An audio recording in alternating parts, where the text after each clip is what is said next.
a deal for Palestinian Hamas militants to free 50 women and children held as hostages in Gaza. According to the Israeli Prime Minister's office, the hostages will be released over 4 days, during which there will be a lull in the fighting. Hamas welcomed Israel's move, calling it a humanitarian truce. But reports suggest that the first hostages may be released by Thursday. The announcements are the most optimistic yet of a potential breakthrough in the conflict that has raged for over 6 weeks and left thousands dead on both sides. Israel's PM told a meeting of his cabinet that accepting a deal for the release of hostages was a difficult decision, but it is the right one to make.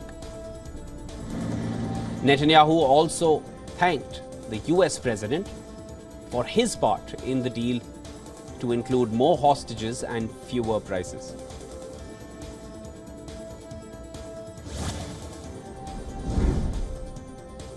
Three Americans are expected to be among the 50 hostages to be released by Hamas under the hostage release deal.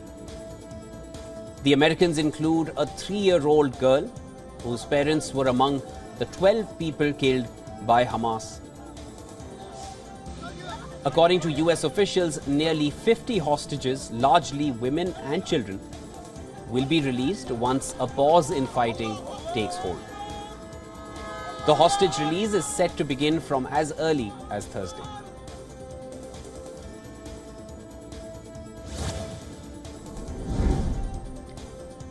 The Israeli army has released 2 more pictures of what they say is a Hamas tunnel underneath the Al-Shifa hospital in Gaza.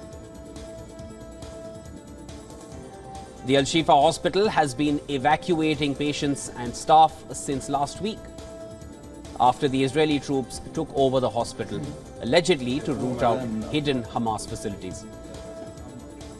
Now, last week, the Israeli army published a video of a purported tunnel running 55 meters in length. Hamas has acknowledged that it has a secret tunnel network, but has denied that it is located in civilian infrastructure like hospitals.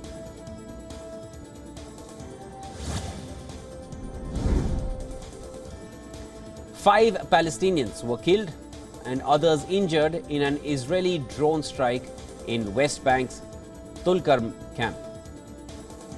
The Israeli military conducted a raid on the emergency department of the Thabet governmental hospital, and Israeli forces moved injured Palestinians from an ambulance to an Israeli military vehicle.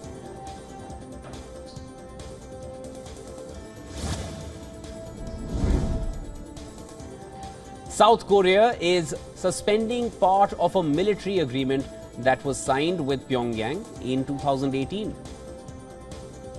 This comes after North Korea launched a spy satellite, defying warnings from US and its allies. Chaired a cabinet meeting after the launch, the South Korean Prime Minister said the government was moving ahead to suspend part of the Inter-Korean Pact. The pact is known as the Comprehensive Military Agreement. It was aimed at de-escalating tensions in the Korean Peninsula.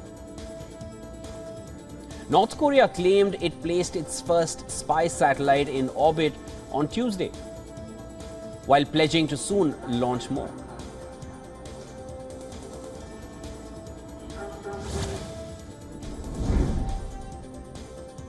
The satellite launch by North Korea has triggered Japan's J alert warning system in its southwestern Okinawa province.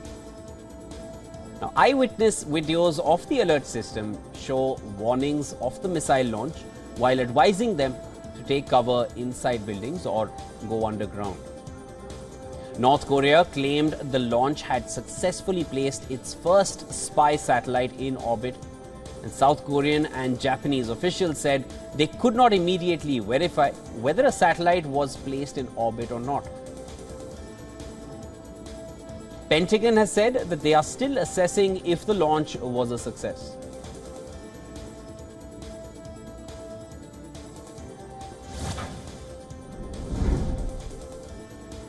India resumed e-visa services to Canadian nationals today. The services were suspended after a diplomatic row between the two countries over the death of a Khalistani terrorist, Hardeep Singh Nijjar. India suspended visa services after Canadian Prime Minister alleged Indian involvement in the death of Nijjar.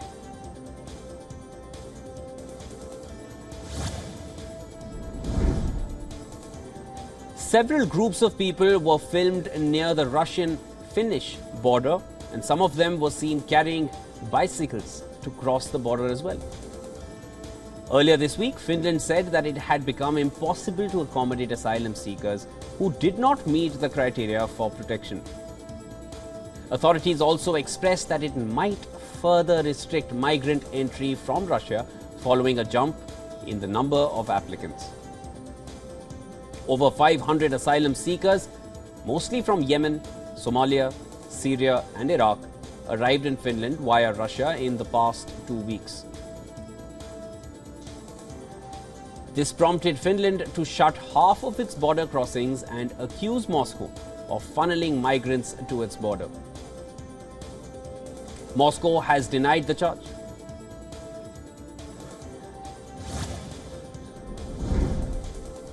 South Korean president addressed UK lawmakers on the first day of his state visit. Both nations are holding talks on a new free trade agreement, besides deepening diplomatic and business ties. Yoon Suk-yeol has cited a polycrisis of global challenges as a reason for seeking closer ties with like-minded partners.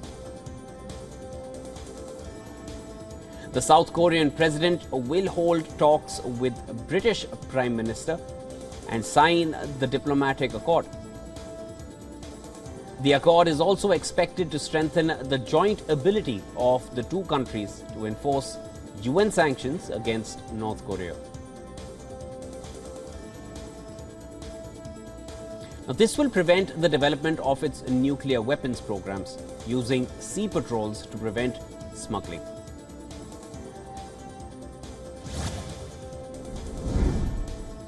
North Korea's state media released photographs of leader Kim Jong-un watching the North's first spy satellite launch. The state news agency said the Malekgyeong-1 satellite was launched on a rocket from the Sohae satellite launch facility. North Korea had earlier notified Japan that it planned to send up a satellite between November 22nd and December 1st. Two earlier attempts to launch the satellites had failed this year.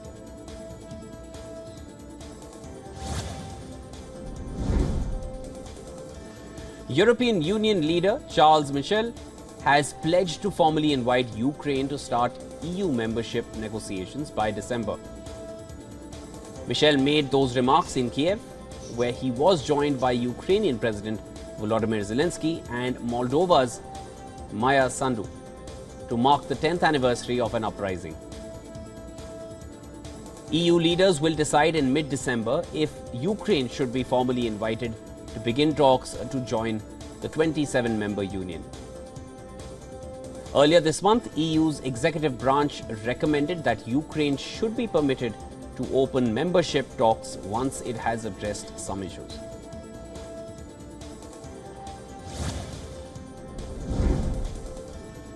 The UN General Assembly officially adopted the Olympic Truce Resolution leading up to the 2024 Olympic Summer Games in Paris.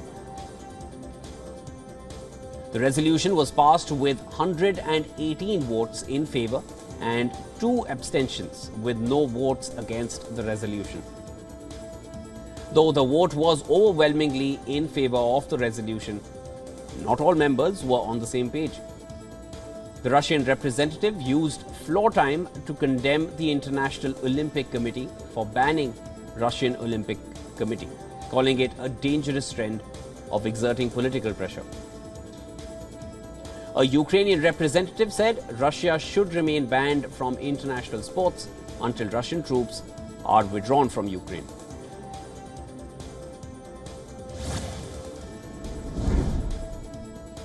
Brazil's president has said dialogue is the way to overcome the political problems in the South American region. This comes 2 days after the Argentine libertarian Javier Milei won the presidential race. The Brazilian leader didn't mention his Argentine counterpart. But in an event at the Itamaraty Palace with diplomats, he said he doesn't need to get along well with other presidents of the region. Milei didn't include Brazil among his first state travel destinations, breaking up with the tradition between the two South American nations. Lula da Silva is also not attending Milei's signing-in ceremony on December 10th.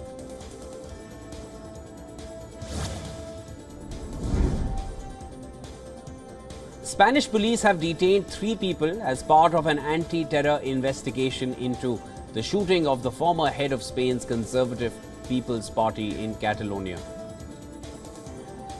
One of the suspects was arrested in the southern port city of Malaga and the other 2 in Granada. According to reports, 2 of them were Spanish men and the third was a British woman. Police are investigating their possible links with foreign countries. Alejo was shot in the face on a sidewalk in the wealthy neighborhood of Salamanca in central Madrid. The conservative politician is hospitalized.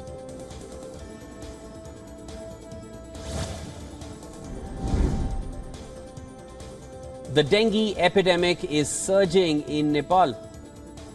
More than 50,000 people have been infected so far this year. At least 20 people have died from the infection that has reached all 77 districts. Public health experts suspect that health authorities are understating the number of dengue-related deaths.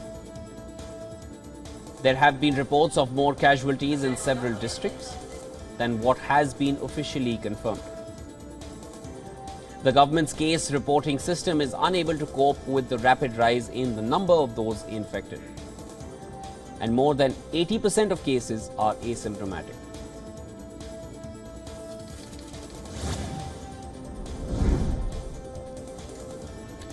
Mexican authorities found 215 migrants, including minors, locked in a trailer in the southern state of Veracruz. Officials found the people huddled in the back of a tractor trailer after a road chase. The driver fled after abandoning the vehicle, and the group included undocumented people from El Salvador, Honduras, and Guatemala. 26 of them were minors. The migrants were moved to a migration station where they underwent a medical checkup.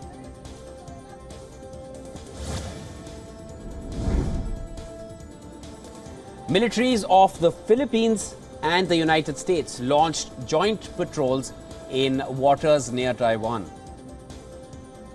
The Philippine military's 2 FA-50 light combat aircraft and an A-29B Super Tucano light attack plane took part in the air exercises. The United States sent a P-8A Poseidon maritime patrol and reconnaissance aircraft.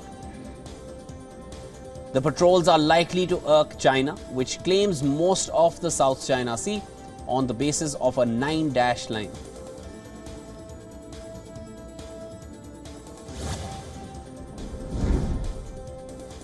A chair signed by Elvis Presley is hitting the auction block for the first time.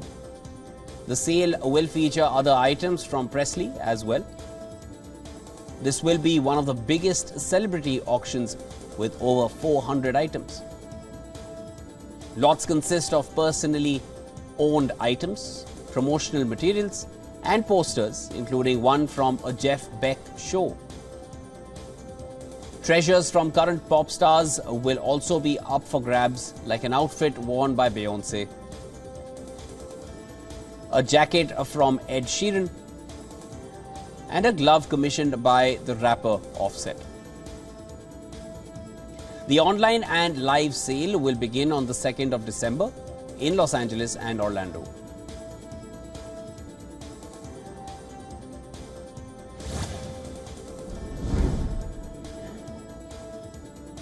US retailers across apparel, electronics and home improvement are bracing for a challenging holiday season. A sign that higher discounts might not spark the level of spending the companies are hoping for during their most important period of the year. Economic demand in the United States has slowed, as October's retail sales figures showed. Numerous retailers said that holiday outlook is mixed after a choppy start to the fourth quarter, when most Americans gear up for Christmas shopping.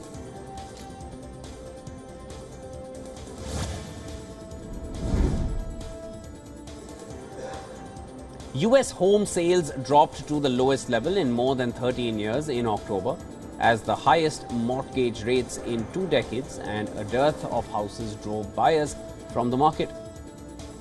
The report from the National Association of Realtors also showed that the median house price last month was the highest for any October, barring a rebound in November and December. Home resales this year are on track for their worst performance since '92.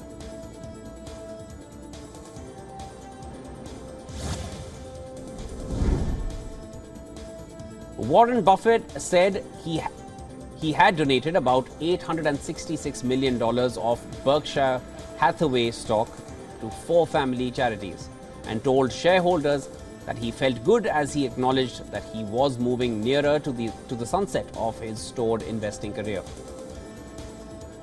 In a regulatory filing, the company said Buffett donated 1.5 million Class B shares of Berkshire to foundations run by his children.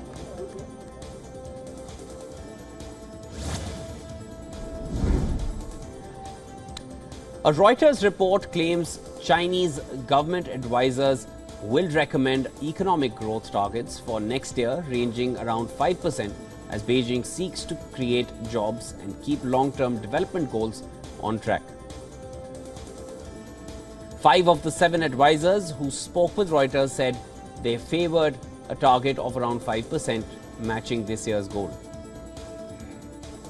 Remember, China is struggling to find growth after a prolonged zero-COVID policy and deflationary pressures in its manufacturing activity.